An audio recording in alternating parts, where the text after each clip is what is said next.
Bonjour, on va commencer la partie électricité et premier paragraphe de cette leçon, ou première leçon de cette partie, c'est le courant électrique.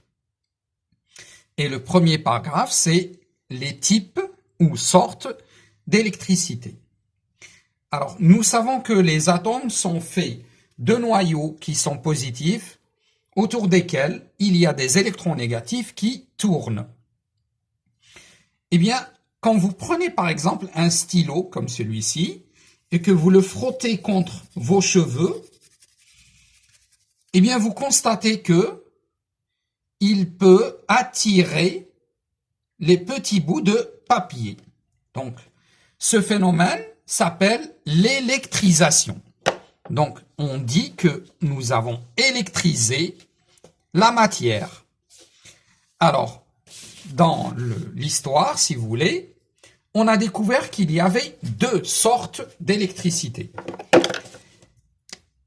L'ébonite, c'était une substance qui s'électrisait très bien. C'est l'ébonite. C'est une substance noire, en général, donc qui, une fois frottée, s'électrise. Donc, elle est capable d'attirer les petits bouts de papier. On a aussi constaté que le verre aussi s'électrise et il y a bien sûr d'autres substances qui peuvent s'électriser. Mais l'exemple de l'ébonite et du verre nous ont permis de dire qu'il y a deux sortes d'électricité. Pourquoi? Parce que une tige en ébonite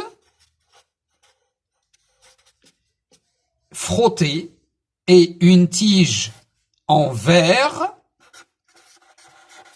frottée, on constate que les deux s'attirent.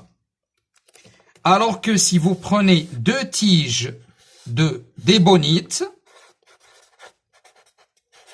frottées, on constate que les deux tiges se repoussent. De même que deux tiges en verre frottées se repoussent. Donc, on a dit, les physiciens ont suggéré l'explication suivante. C'est qu'il y avait deux types d'électricité. Et on a choisi de dire que l'électricité qui se forme sur l'ébonite est une électricité qui est négative, et que l'électricité qui se forme sur le verre était une électricité positive. Donc, il y a deux sortes d'électricité, une qualifiée de négative et une qualifiée de positive. Donc, quand vous frottez votre stylo, selon la situation, donc le stylo prend soit une charge positive, soit une charge négative. D'accord? Et cela permet de débuter justement le cours sur le courant électrique.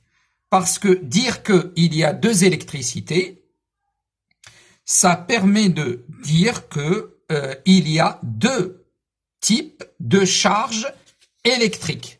Deux types de charges électriques. Des charges positives et des charges négatives. Donc, il y a deux sortes de charges électriques qui sont positives et négatives.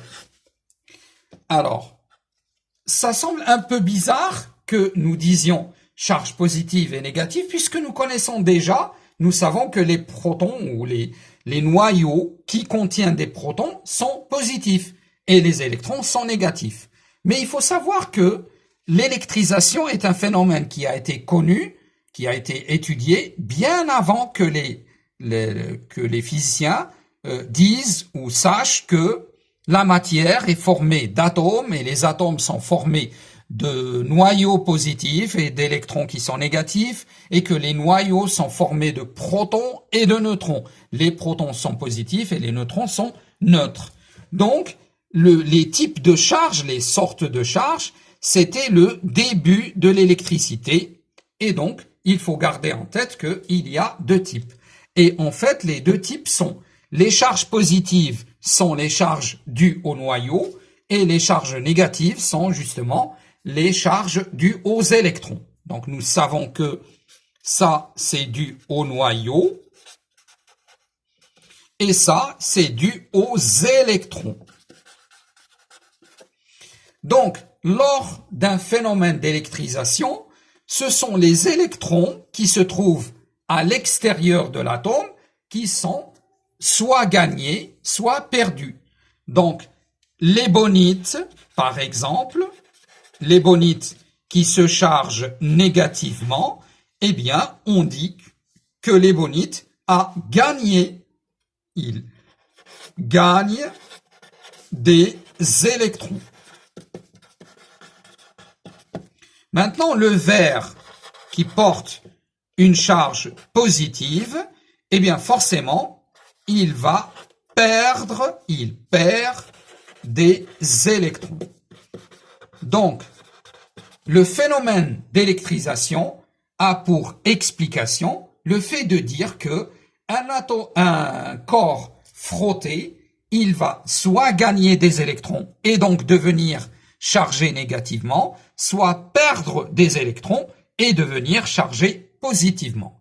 Voilà donc les deux types de charges et comment on explique ce phénomène d'électrisation. Merci.